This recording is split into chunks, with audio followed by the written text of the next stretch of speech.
Hola, ¿qué tal amigos? Bienvenidos a esta nueva emisión del podcast Los Suplentes, un espacio donde evidentemente no estamos jugando. Mi nombre es Andy José Rivera y nuevamente nos acompaña el colega Jorge Luis Cole.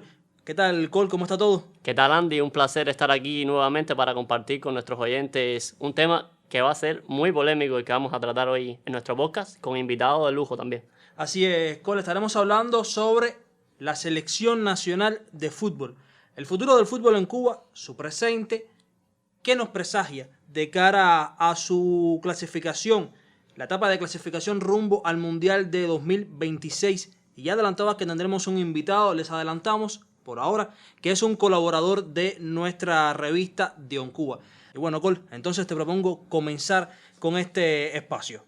Sí, bueno, Andy, primeramente hay que tener en cuenta de que estamos hablando de un equipo que cambió de técnico recientemente, cambios que en toda la comunidad futbolera de Cuba no han sido bien vistos, sobre todo por el tema de las convocatorias, supuesto maltrato a determinadas figuras que han sido importantes en las últimas participaciones del equipo nacional de fútbol, y con un mundial a la vuelta de la esquina donde habrá 48 plazas y nunca más vamos a tener la posibilidad de que potencias del área como Estados Unidos, México y Canadá estén ya directamente clasificados, es decir, que no van a pugnar por una plaza para participar en el mundial. Entonces, con el mundial tan cerca, sucede este cambio de técnico y de alguna manera se ve un retroceso con respecto a cómo se había aglutinado el grupo anteriormente.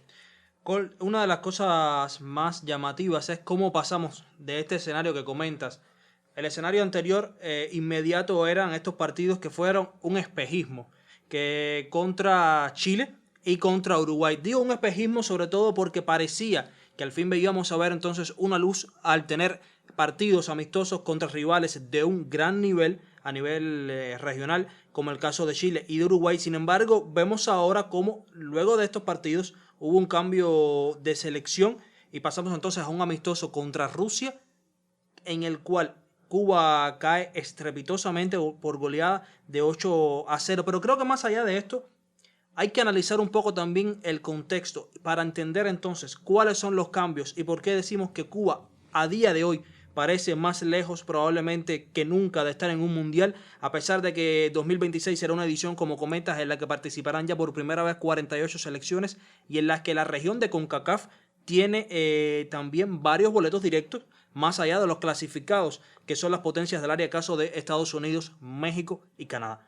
¿Por qué entonces decimos que Cuba tiene más difícil clasificar? Bueno, lo primero es el cambio de seleccionador, como comentas. ¿Y por qué esto es un retroceso? Bueno, pues por el cambio de seleccionador nacional, la convocatoria del equipo incluso cambió.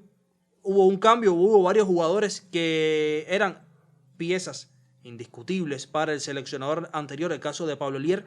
Estamos hablando de jugadores de la talla, por ejemplo, como Richard Hernández, capitán de la selección nacional, jugadores como Michael Reyes también, jugadores como Jorge Luis Corrales, y cada uno de ellos, que te voy adelantando el nombre, también van a ser parte fundamental del análisis de este podcast por el escenario en que sucedió todo respecto a ellos.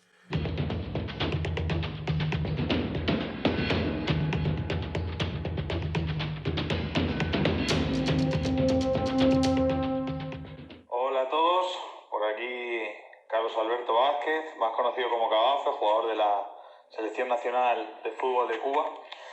Y nada, para mí es un placer estar aquí en este nuevo proyecto, en este podcast y poder participar.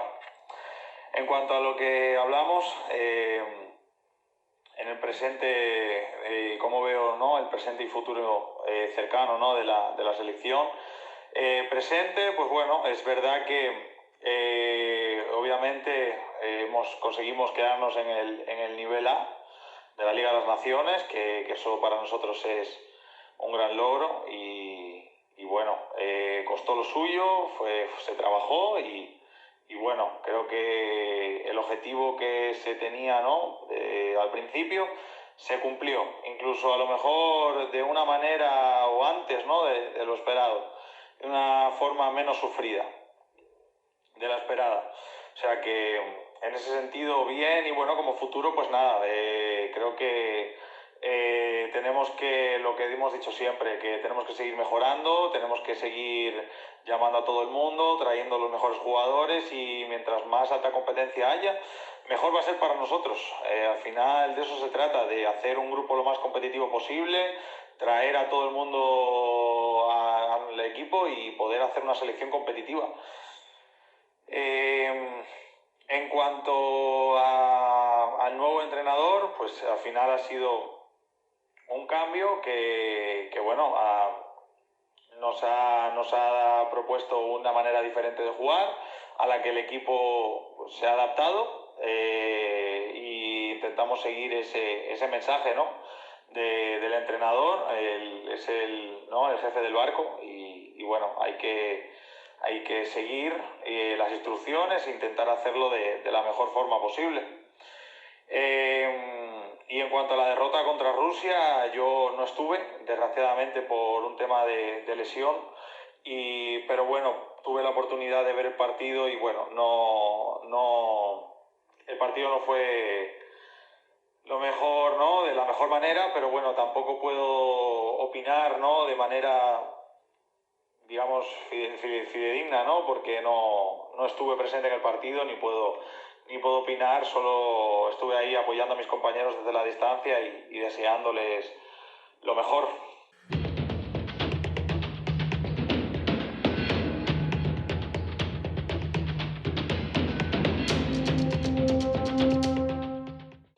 Primero, tenemos que tener en cuenta de que es cierto que nos enfrentamos a selecciones de un gran nivel, que hacía mucho tiempo Cuba no tenía amistosos contra países o contra equipos del nivel de Chile y Uruguay, pero eso también, enfrentarte a un equipo que te saca muchísimo rodaje competitivo, que es infinitamente superior, puede ser un arma de doble filo. Es cierto que te estás enfrentando a rivales superiores, pero también los resultados pueden influir en la moral del equipo. Después de estos amistosos, Cuba va a la Copa Oro, tiene una actuación nefasta de ser tan 5 jugadores, y al regreso es cuando se da la destitución de Pablo Elier y la incorporación de Yonielis Castillo, que es un técnico que se miró su designación con cierto recelo, porque estamos hablando de un entrenador que dirigió a Santi Spíritus en la Liga Nacional.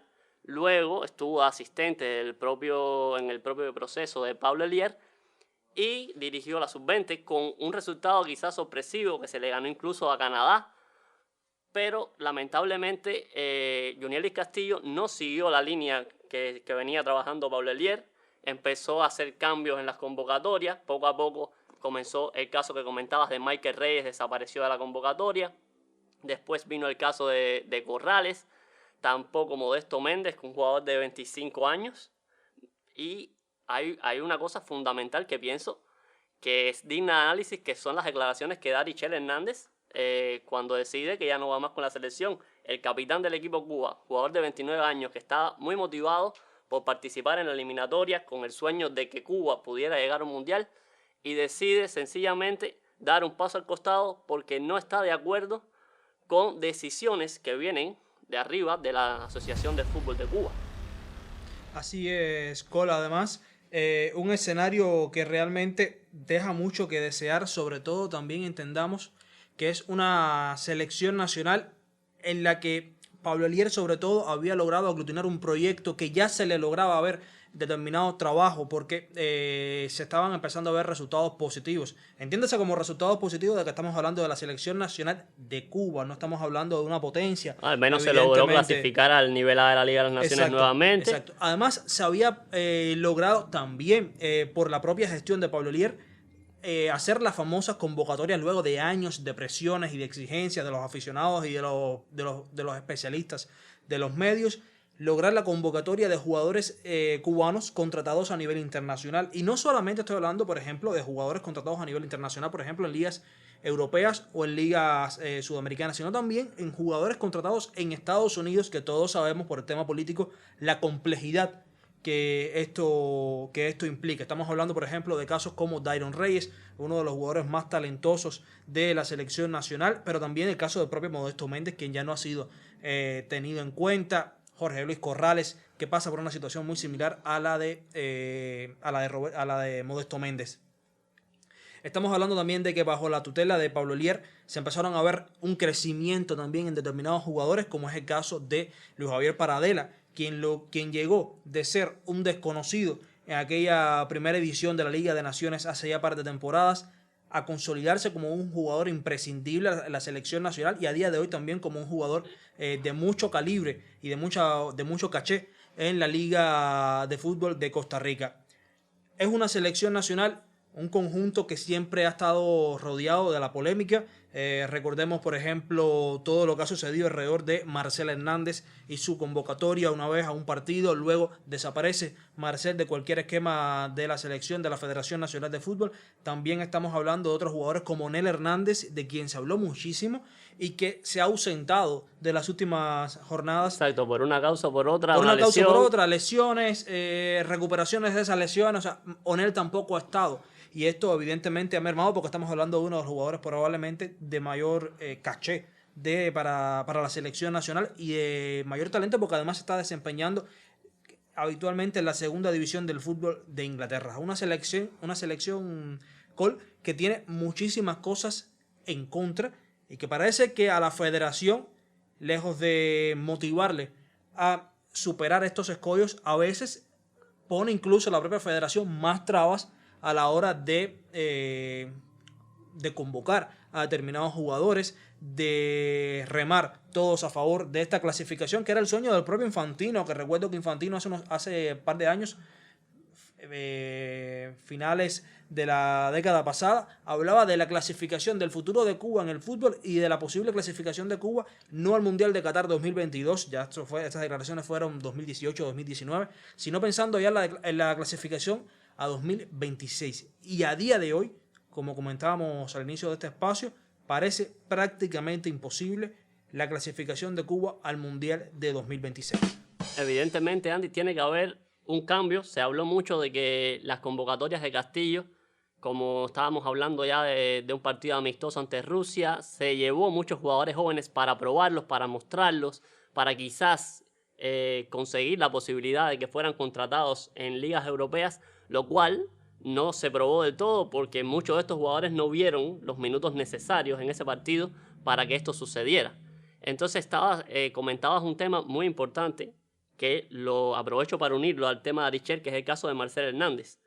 Marcel Hernández es probablemente, junto a él, sería, si viniera con la selección, uno de los pilares fundamentales de ese equipo. Entonces, Marcel vino, después declinó una convocatoria y no se le convocó. En cualquier país del mundo, usted tiene que convocar al jugador cada vez que lance una convocatoria. No puede esperar a que el jugador lo llame. ¿Te imaginas a Argentina esperando que Messi los llame?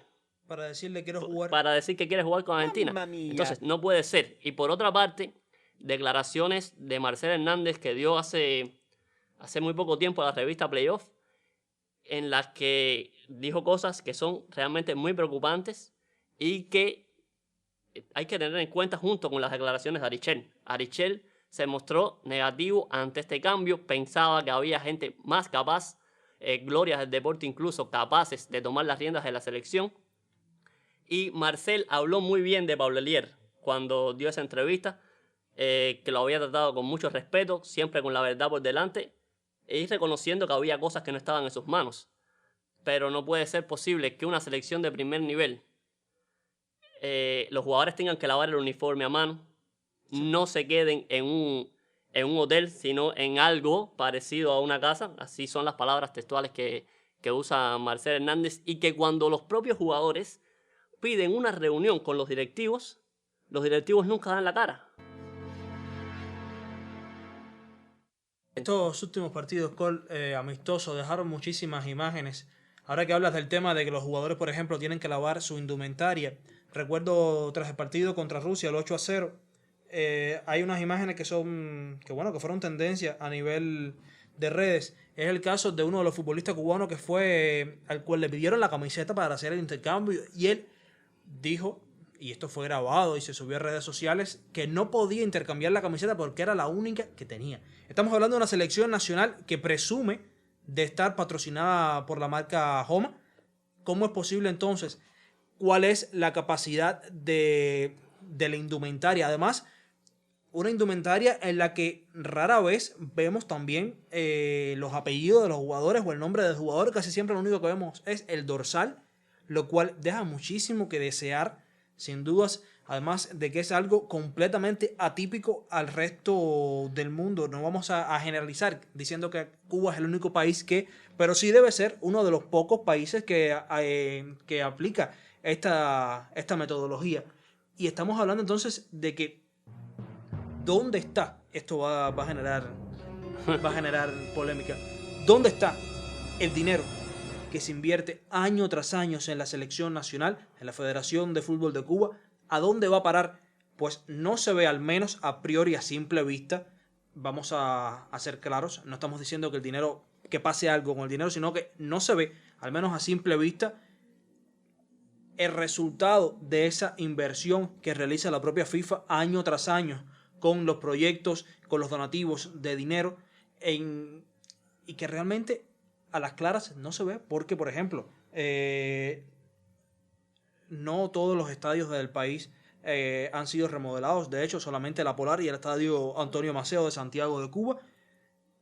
Cosa que incluso en el caso de la Polar generó muchísima polémica porque es un estadio al que no se le pusieron gradas, que solamente se le cambió el césped. Y por ejemplo se pensaba que podía ser el Marrero, dado que es el estadio de la Selección Nacional de Fútbol. Y no fue así. El Marrero no se le aplicó esto de ponerle ni césped artificial, ni ponerle luces. De hecho, Cuba ha tenido como política prácticamente jugar los partidos amistosos en arena internacional, exceptuando la última temporada. Vamos a explicar que en este caso es obligatorio por la CONCACAF que los partidos de Liga de Naciones, al menos de la Liga A, tienen que ser en un estadio que tenga condiciones de luces, porque se debe transmitir incluso por televisoras internacionales. Y no se pudo jugar en el Antonio Maceo.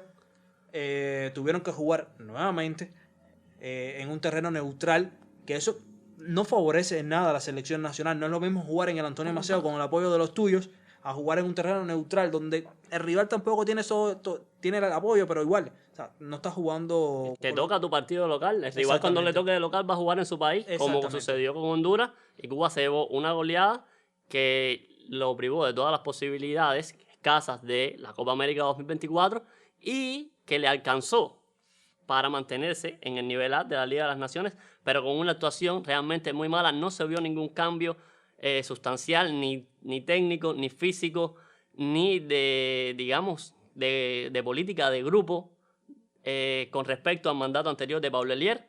Y Cuba realmente las tiene muy difícil para llegar al Mundial. Estamos hablando de que sí, no va a estar Estados Unidos, Canadá y México, ya tienen su plaza, pero tenemos varios países del área que están muy por encima de Cuba en el ranking de la FIFA, como es el caso de Panamá, Jamaica, Honduras, El Salvador, Haití, Curazao, Trinidad y Tobago. Y lo principal, me parece, que es que se llamen los mejores jugadores, que se forme el mejor grupo posible, para que al menos podamos aspirar a soñar, a que haya una posibilidad, porque como se están haciendo las cosas, parece que será, en vez de un sueño, una pesadilla. Bueno, Gol, te propongo entonces ya contactar con nuestro invitado de hoy. El invitado que tenemos para hoy es alguien que le sabe mucho al tema del fútbol nacional. Es el caso de Alexander Ramírez Tápanes, quien colabora asiduamente con nuestra revista de OnCuba. Vamos a contactarlo entonces vía telefónica. Estamos haciendo ahora mismo la llamada para poder contar con él, que recuerden que incluso tiene una sección que habitualmente pues redacta artículos, comentarios en la página web de OnCuba. Hola Andy, muchísimas gracias por la invitación. Por acá Alexander Ramírez Tápanes de OnCuba y bueno, también columnista ahí en OnCuba. Un abrazo a todos. Ale, muchas gracias por estar hoy junto a nosotros. Estamos hablando sobre la situación bastante compleja, el programa bastante gris que vive la selección nacional de fútbol luego de estos resultados, sobre todo teniendo en cuenta el último amistoso contra Rusia, el cambio de seleccionador nacional, la situación también polémica con varios de los jugadores que no han sido tenidos en cuenta. Quisiéramos saber un poco tu opinión ¿Qué te parece este presente y futuro inmediato, sobre todo ya teniendo en cuenta que comienza la etapa clasificatoria de cara al Mundial de 2026? Yo creo, Andy, que aquí la palabra clave es incertidumbre. Habrá que ver en la próxima fecha FIFA si la convocatoria vuelve a repetirse con estas particularidades. Yo espero que esta convocatoria a Rusia, tan carente con tantas ausencias de peso, con tantos jugadores que ni siquiera son titulares en sus equipos en la Liga Nacional, haya sido una excepción y no la regla. Que haya sido con motivos de mostrar a estos jugadores o de darles juego de cara a las eliminatorias sub-20, toda vez que muchos de los que convocaron van a estar sobre todo los muchachitos nuevos que convocaron van a estar en el premundial sub-20, y que esto no sea ya una decisión tomada que con este grupo vamos a enfrentar las eliminatorias mundialistas, porque no nos quedaría otra cosa que pensar que a los encargados de hacer esa convocatoria, a los directivos de la federación, no les interesa para nada los resultados, porque es evidente que el camino no pasa por un equipo como el que fue en Rusia. Estamos más cerca de los objetivos, incluso estamos lejos de los objetivos con cualquier equipo que llevemos, pero estamos más cerca con el proceso anterior, con los Corrales, con los Modestos, con esta camada de legionarios que teníamos en el equipo, que si bien todavía podríamos mirar el sueño como algo no tan cercano, por lo menos más cerca que con esto que llevamos a Rusia, estamos, y es evidente. Alexander, te habla José Luis Col, también aquí desde el podcast. Quería preguntarte sobre algunas cuestiones particulares que ha sido tendencia también en las redes sociales. El caso de que se comentó que bajo el mandato de Castillo se expulsó a determinados jugadores del grupo de WhatsApp de la selección, y el caso específico también de Corrales, que se especuló que no había sido convocado porque retuiteó una publicación relacionada con deserciones atletas en los Juegos Panamericanos de Santiago 2023. ¿Qué has podido saber? Porque conocemos que tienes muchísimas fuentes y que puedes llegar a bastante información.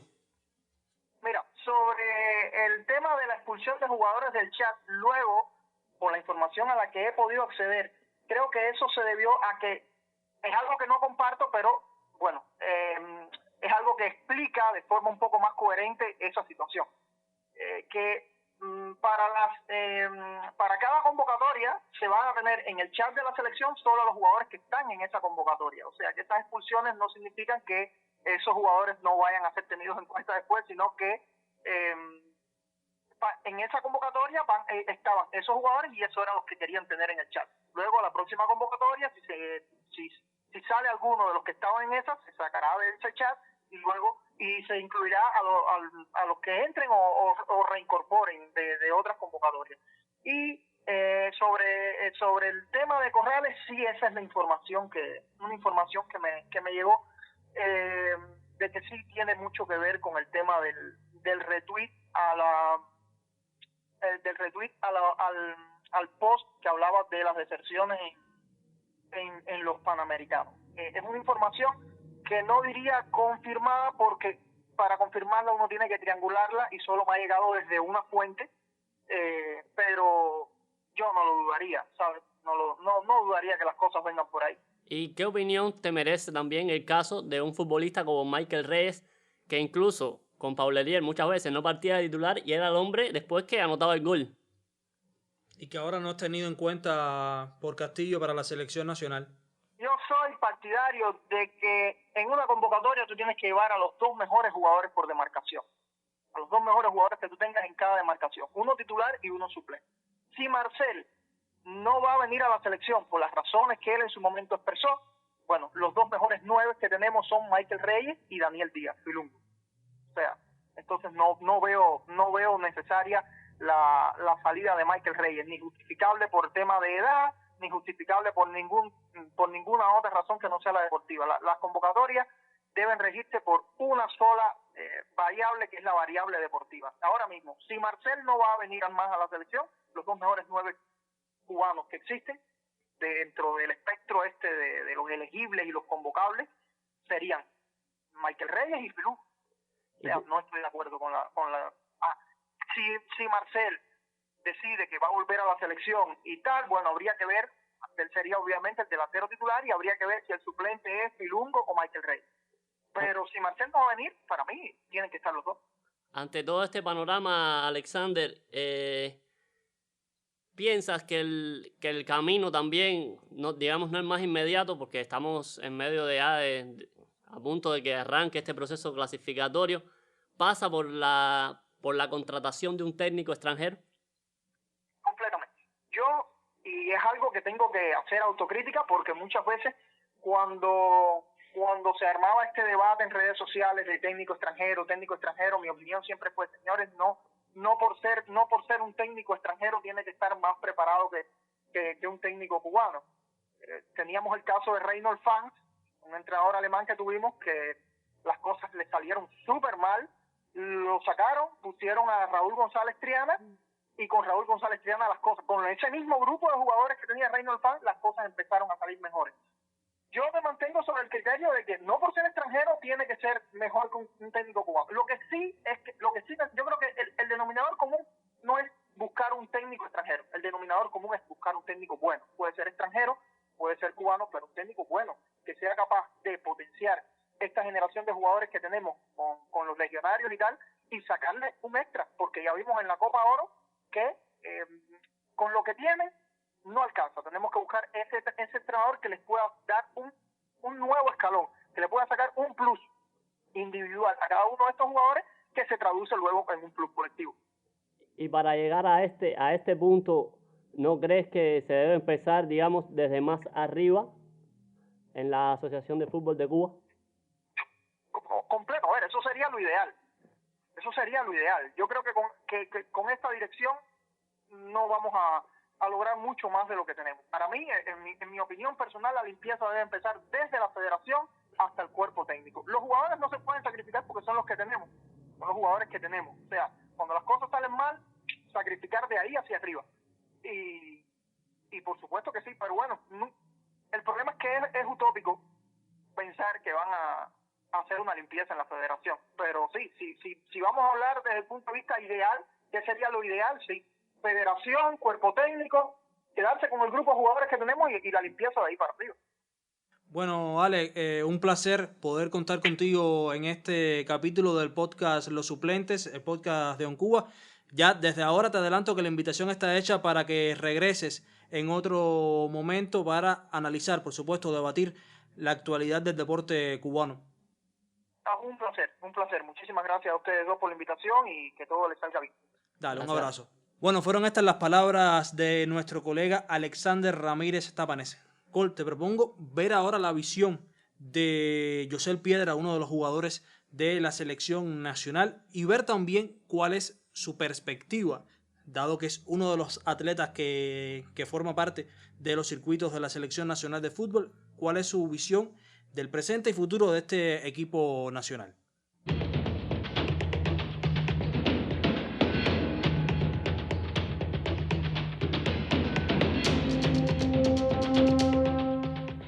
Pues el presente y futuro de la selección, yo lo siento como que un poco en el mismo lugar. Si bien es bueno que se ha ido renovando la selección con muchos jugadores jóvenes, pero todavía aún falta un poco de experiencia. Entonces por ahí es por donde va el camino. La selección necesita muchísimo trabajo también de cara a la clasificación al mundial, necesita muchos amistosos, necesita muchísimo trabajo, se necesita un poco de bastantes cosas para poder lograr el objetivo, ya que muchas selecciones han ido subiendo muchísimo el nivel, han ido mejorando, se han ido superando, muchísimas selecciones del Caribe, ni hablar las de Centroamérica. Entonces, a mi punto de vista, la selección necesita bastante necesita bastante preparación, necesita bastante tope, necesita bastantes amistosos, bases de entrenamiento, necesita bastante tiempo para entrenar, para estar juntos, para que los jugadores poco a poco se vayan conociendo y por ahí es por donde va el camino si queremos lograr una clasificación al Mundial del 2026. El cambio de entrenador es un aspecto que a mí no me toca platicar mucho sobre eso, son decisiones que toman los jefes, los de arriba. Y bueno, entonces si ellos tomaron la decisión de cambiar el entrenador, bueno, sus razones tendrán, ¿no? Para mí Pablo Eliero fue un excelente entrenador, excelente entrenador, me enseñó mucho ya tanto como entrenador como persona. Al igual lo mismo opino también de Papo. Papo es una excelente persona, es un excelente entrenador, tiene sus ideas, tiene sus cosas, cada cual con lo suyo, ¿verdad? Entonces por ahí no le veo ningún problema al cambio de entrenador. Sigo con el mismo punto de vista donde lo único que le hace falta a la selección es la mejoría de partidos amistosos, de que los jugadores tengan la posibilidad de salir al exterior y ver qué es ser un jugador profesional. Cosas así. Ese es el punto de vista que yo tengo sobre la selección de cara al Mundial para el 2026.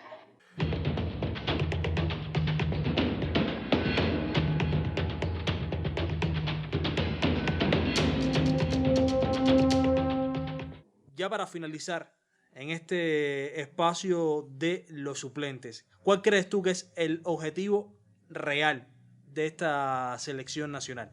El objetivo de la selección, en mi opinión, es mejorar, hacer la mejor convocatoria posible y salir a jugar con lo que se tiene. Pero lo que sí no puede pasar es encarar un proceso de tanta ilusión como este, como si fuera el torneo clausura de la Liga Nacional. No puede demeritar el torneo clausura de la Liga Nacional, pero estamos hablando de un mundial. Estamos hablando de más cupos, de que no va a estar involucrado Estados Unidos, ni México, ni Canadá. Y no podemos retroceder teniendo en cuenta que hasta nos demoramos para traer los jugadores que estaban en ligas extranjeras, que se logró que Cuba volvió a ascender nuevamente al nivel de la Liga de Naciones.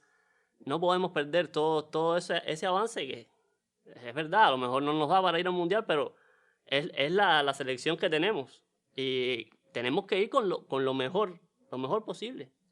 Bueno, en mi visión yo creo que el principal objetivo para esta selección nacional sería entonces intentar conservar la categoría en la Liga A la División A de esta Liga de Naciones. Realmente me parece utópico, para no decir imposible, el sueño mundialista de 2026, postergado nuevamente esta aspiración de Infantino, presidente de la FIFA.